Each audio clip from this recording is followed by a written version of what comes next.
I'm reading an article by George Soros. The title is My Conceptual Framework. My understanding of reflexivity enabled me both to anticipate the financial crisis and to deal with it when it struck. This is a condensed version of the article published in the Journal of Economic Methodology on January 13th, 2014. People have different views about George Soros.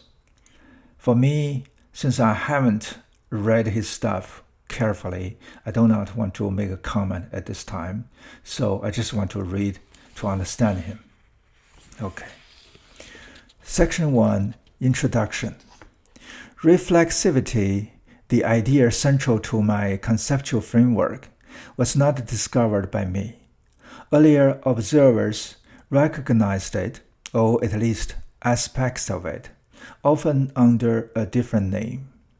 Frank Knight, in 1921, explored the difference between risk and uncertainty.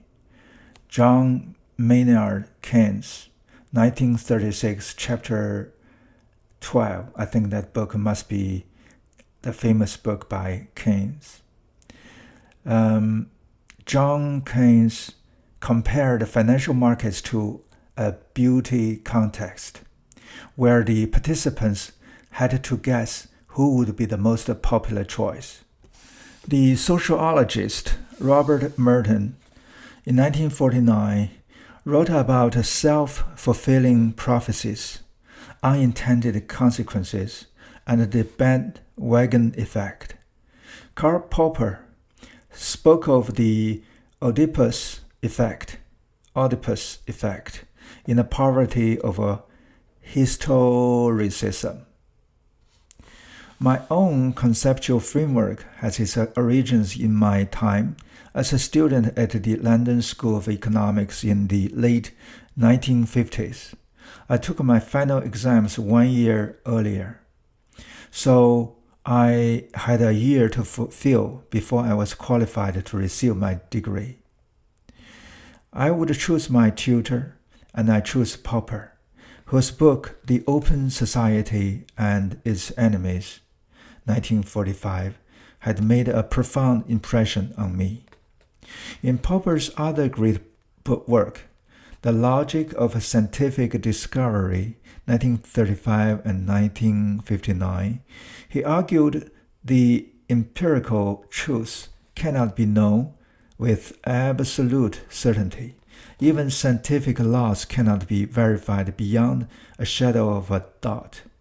They can only be falsified by testing. One failed test is enough to falsify, but no amount of conforming instances is sufficient to verify. Scientific laws are always hypothetical in character, and their validity remains open to falsification. While I was reading Popper, I was also studying economic theory, and I was struck by the contradiction between Popper's emphasis on imperfect understanding and the theory of a perfect competition in economics, which postulated perfect knowledge. This led me to start questioning the assumption of economic theory. I replaced the postulates of rational expectations and efficient markets with my own principle of fallibility and reflexivity. After college, I started working in the financial markets, where I had not much use for the economic theories I had studied in college. Strangely enough, the conceptual framework I had developed under Popper's influence provided me with much more valuable insights, and while I was engaged in making money, I did not lose my interest in philosophy. I published my first book, The Alchemy of Finance, in 1987. In that book, I try to explain the philosophical underpinnings of my approach to financial markets. The book attracted a certain amount of attention. It has been read by most people in the hedge fund industry, and it is taught in business schools. but the philosophical arguments in that book and the subsequent books did not make much of an impression on the economic department of universities. My framework was largely dismissed as the conceit of a man who has been successful in business and therefore fancies himself as a philosopher. With my theories largely ignored by academia, I began to regard myself as a failed philosopher. I even gave a lecture at the University of Vienna in 1995 entitled "A Failed Philosopher Tries Again." Inspired by the height of the cathedral, I decreed the doctrine of fallibility. All that changed as a result of a financial crash of 2008. My understanding of reflexivity enabled me both to anticipate the crisis and to deal with it when it finally struck. When the fallout of the crisis spread from the United States to Europe and around the world, it enabled me to explain and predict events better than most others. The crisis put in stark relief the failings of orthodox economic theory. As people realize how badly traditional economics has failed, interest in reflexivity grew. In this essay, I will articulate my current thinking. In Section 2, I will explain the concepts of fallibility and reflexivity in general terms. In Section 3, I will discuss the implications of my conceptual framework for the social sciences in general and for economics in particular. In Section 4, I will describe how my conceptual framework applies to the financial markets, with special attention to financial bubbles and the ongoing euro crisis. I will then conclude with some thoughts on the need for a new paradigm in social science. Section 2. Fallibility, reflexivity, and the human uncertainty principle. My conceptual framework is built on two relatively simple propositions. The first I call the principle of fallibility. In situations that have thinking participants, their views of the world never perfectly correspond to the actual state of affairs. People can gain knowledge of individual facts, but when it comes to formulating theories or forming an overall view, their perspective is bound to be either biased or inconsistent or both. The second proposition is what I call the principle of reflexivity.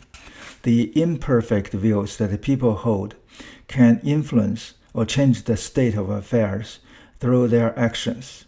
For example, if investors believe that the markets are efficient, then the belief will change the way they invest, which in turn will change the behavior of the markets in which they are participating.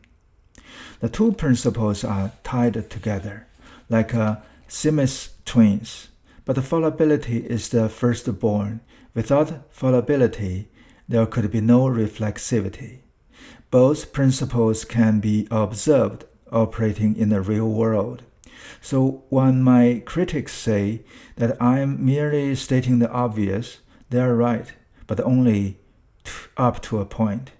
What makes my propositions interesting is that they contradict some of the basic tenets of economic theory. My conceptual framework deserves attention not because it constitutes a new discovery, but because something as commonsensical as reflexivity has been so studiously ignored by economists. The field of economics has gone to great lengths to eliminate the uncertainty associated with reflexivity in order to formulate universally valid laws similar to Newtonian physics. In doing so, economists set themselves an impossible task. The uncertainty associated with fallibility and reflexivity is inherent in the human condition. To make this point, I lump together the two concepts as the human uncertainty principle. Fallibility. The complexity of the world in which we live exceeds our capacity to comprehend it. Confronted by a reality of extreme complexity, we are obliged to resort to various methods of simplifications, generalizations, dichotomies, metaphors, decision rules, and moral precepts, just to mention a few. The structure of the brain is another source of fallibility. Recent advances in brain science have begun to provide some insight into how the brain functions, and they have substantiated David Hume's insight that reason is the slave of a passion. The idea of a disembodied intellect or reason is a figment of our imagination. Reflexivity. The concept of reflexivity applies exclusively to situations that have thinking participants. The participants' thinking serves two functions. One is to understand the world in which we live. I call this as the cognitive function. The other is to make an impact on the world and to advance the participants' interests. I call this the manipulative function. I use the term manipulative to emphasize intentionality. The two functions connect the participants' thinking, which I refer to as a subjective reality, and the actual state of affairs, which can be described as objective reality, in opposite directions. In the cognitive function, the participant is cast in the role of a passive observer. The direction of causation is from the world to the mind. In the manipulative function, the participants play an active role. The direction of causation is from the mind to the world. Both functions are subject to fallibility.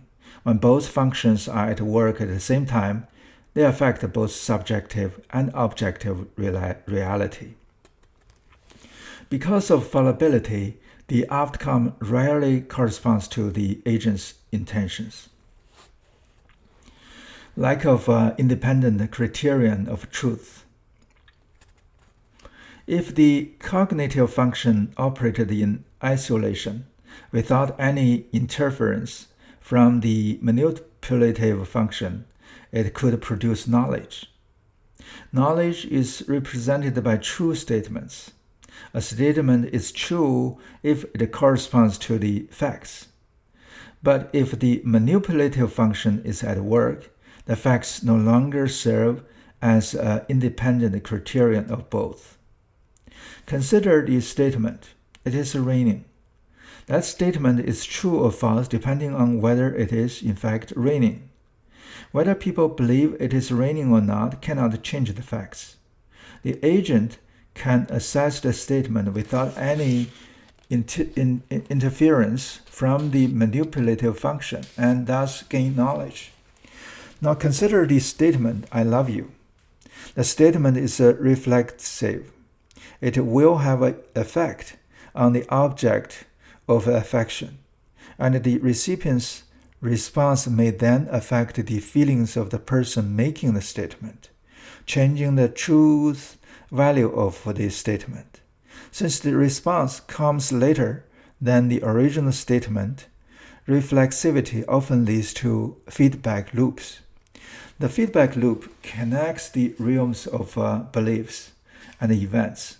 Since both the cognitive and manipulative functions are subject to fallibility, the uncertainty associated with reflexivity is introduced into both realms. The process may be initiated from either direction, from a change in views or from a change in circumstances. There's only one objective reality, but there are as many different subjective views as there are thinking participants. The views can be divided into different groups, such as doubters and believers, trained followers and contrarians, Cartesians and empiricists. Both these are simplifications, and the categories are not fixed. Agents may hold views that are not easily categorized. Moreover, they are free to choose between categories and are free to switch. In extreme cases, the process may occur within a solitary individual. For example, a person asking herself who she is and what she stands for, which leads her to take actions, both in turn affect her perception of her identity. This might be called self-reflexivity. Reflexive systems. Let me illustrate the complex relationship between thinking and reality with the help of a diagram. Figure 1 describes the roles of the cognitive and manipulative functions, fallibility, reflexivity, and intentionality. Together, this might be thought of as a reflexive system. I have indicated the presence of multiple participants and therefore multiple subjective realities. Nevertheless, the diagram is inadequate because it would require 3 dimensions to show the multiple participants interacting with each other as well as with the objective aspect of the reality. The human uncertainty principle.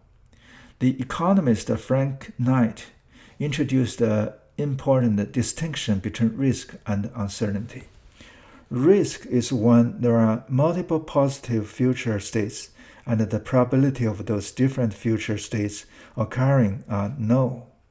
Risk is well defined by the laws of probability and statistics. Knightian uncertainty or Knightian uncertainty occurs when the probabilities of future states or even the nature of possible future states is not known. Fallibility is a key source of Knightian uncertainty in human affairs, but it is by no means the only one. For instance, different participants have different goals, some of which may be in conflict with each other. Moreover, as Isaiah Berlin pointed out, each participant may be guided by a multiplicity of values that may not be self-consistent. The uncertainties created by these factors are more extensive than those specifically associated with reflexivity.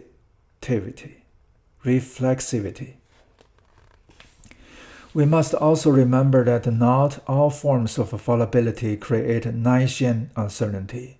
Some forms are subject to statistical analysis. Human errors leading to road accidents, for example. Human faces quantifiable risks as well as Knightian uncertainty.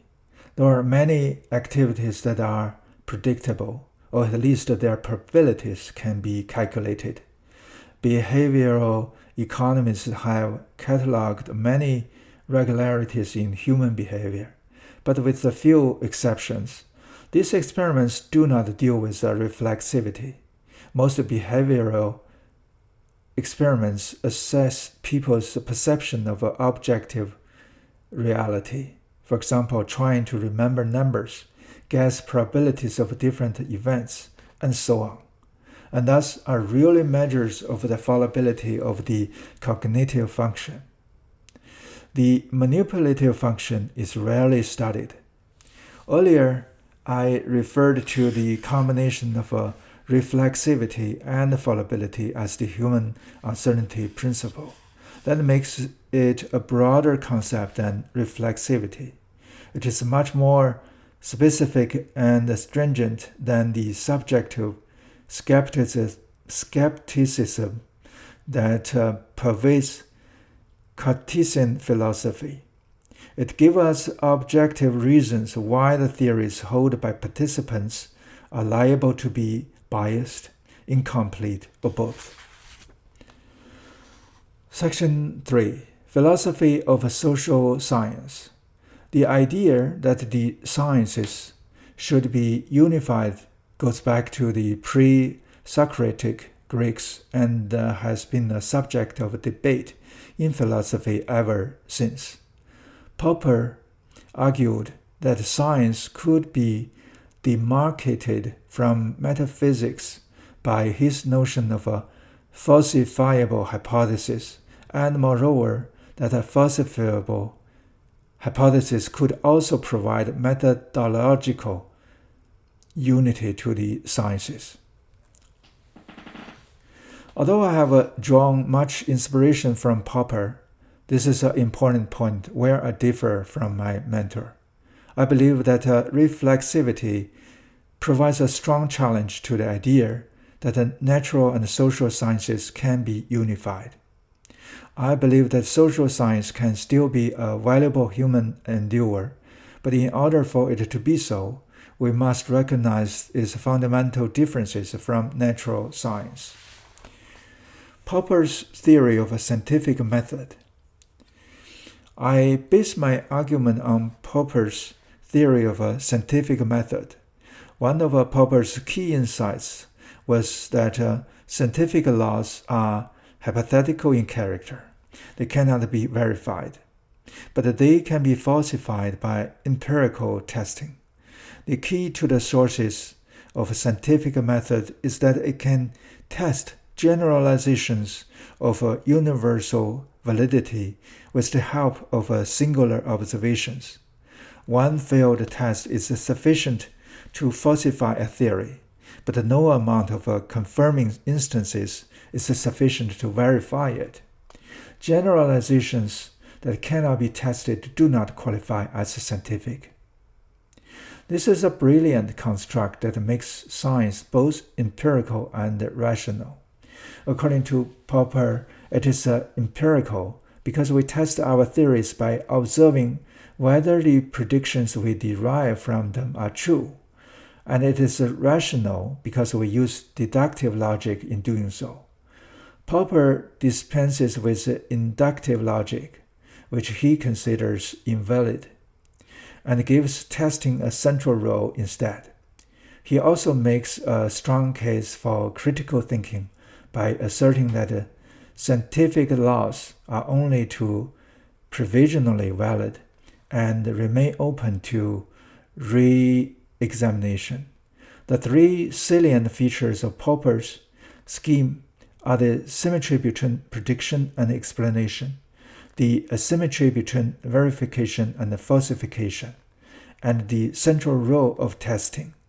These three features allow science to grow, improve, and innovate. Problems of social science.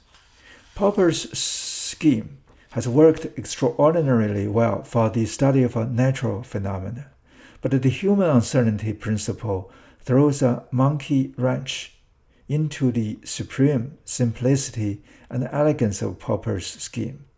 The symmetry between prediction and explanation is destroyed because the future is genuinely uncertain and therefore cannot be predicted with the same degree of uncertainty as it can be explained in retrospect. One might object that the uncertainty exists in all realms of science, but while Werner Heisenberg's uncertainty principle in quantum mechanics is subject to the laws of probability and statistics, the deep Nietzschean uncertainties of human effects associated with human uncertainty principles are not. Even more importantly, the central role of testing is endangered. Should the initial and the final conditions include or exclude the participants' thinking? The question is important because testing requires replication those conditions. If the participants' thinking is included, it is difficult to determine what the initial and final conditions are because the participants' views can only be inferred from their statements or actions. If the participants' thinking is excluded, the initial and the final conditions do not constitute singular observations because the same objective conditions may be associated with very different subjective views. In either case, testing cannot meet the requirements of a Popper's scheme. This limitation does not preclude social sciences from producing worthwhile generalizations, but they are unlikely to match the predictive power of the laws of physics. Empirical testing ought to play a central role in social sciences as well, but it should not be expected to produce universal and timeless generalizations. This point will be elaborated at the end of section 4. The structure of events. I contend that the situations that have thinking participants have a different structure from natural phenomena. The difference lies in the role thinking plays. In natural phenomena, thinking plays no causal role. Events unfold irrespective of the views held by the observer.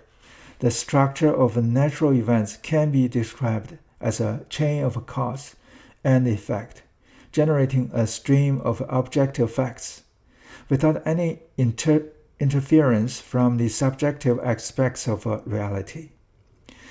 In natural science, the outside observer is engaged only in the cognitive function.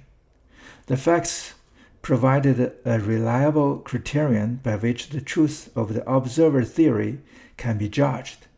So the outside observers can obtain knowledge about the natural phenomena they are observing. Based on that knowledge, nature can be successfully manipulated. That manipulation may change the state of the physical world, but it does not change the laws that govern the world. We can use our understanding of the physical world to create airplanes, but the invention of the airplane did not change the laws of aerodynamics. By contrast, in human affairs, thinking is part of the subject matter. The course of events leads not only from facts to facts, but also from facts to the participants' perceptions, the cognitive function, and from the participants' decision to facts, the manipulative function. Figure 3 is a simplified presentation of the structure of social events. It illustrates that there is only one objective aspect, but as many subjective aspects of reality as there are thinking participants. The reflexive feedback loops between the objective and subjective aspects of reality create a lace-like pattern, which is superimposed on the direct line leading from one set of facts to the next and deflects it from what it would be if there were no feedback loops. The feedback sometimes brings the subjective and the objective aspect closer together and sometimes drives them further apart. The two aspects are aligned, but only loosely. The human uncertainty principle implies that a perfect alignment is the exception rather than the rule. Physics envy. Popper's scheme would require social scientists to produce generalizations of universal and timeless validity that determine the alignment of the objective and subjective aspects of reality. If the human uncertainty principle is valid, that is an impossible task. Yet the achievements of natural science, exemplified by Newtonian physics, were so alluring that the economists and other social scientists have tried incredibly hard to establish such generalizations. They suffer from what I like to call physics envy. In order to achieve the impossible, they invented or postulated some kind of a fixed relationship between the participants' thinking and the actual course of events. Karl Marx asserted that the material condition of production determined the ideological superstructure. Freud maintained that the people's behavior was determined by the unconsciousness. Both claimed the scientific status for their theories, but Popper readily argued that their theories could not be falsified by testing. However, Popper did not go far enough. The same argument applies to the mainstream economic theory currently taught in universities. It is an axiomatic system based on deductive logic, not on empirical evidence. If the axioms are true, so are the mathematical deductions. In this regard, economic theory resembles Euclidean geometry. But Euclid's postulates are modeled on conditions prevailing in the real world, while at least some of the postulates of economics, notably rational choice and rational expectations, are dictated by the desire to imitate Newtonian physics rather than real-world evidence. This ill-fated attempt by economists to slavishly imitate physics has a long history. The process started with the theory of a perfect competition, which postulates perfect knowledge. That postulate was later modified to universally available perfect information. When the postulate proved inadequate, Leonard Robbins, who was my professor at the London School of Economics, defined the task of economics as the allocation of a limited means to unlimited alternative ends. He specifically excluded the study of means and the ends themselves. By taking the prevailing values and the methods of production as given, he eliminated reflexivity as a possible subject of study for economics. Subsequently, this approach reached its apex with the rational expectations and the efficient market hypothesis in the 1960s and 1970s. To be sure, physics' envy is not unjustified. The achievements of natural science stand as convincing testimony to man's ability to use reason. Unfortunately, these achievements do not ensure that human behavior is always governed by reason. We stop here as the first part.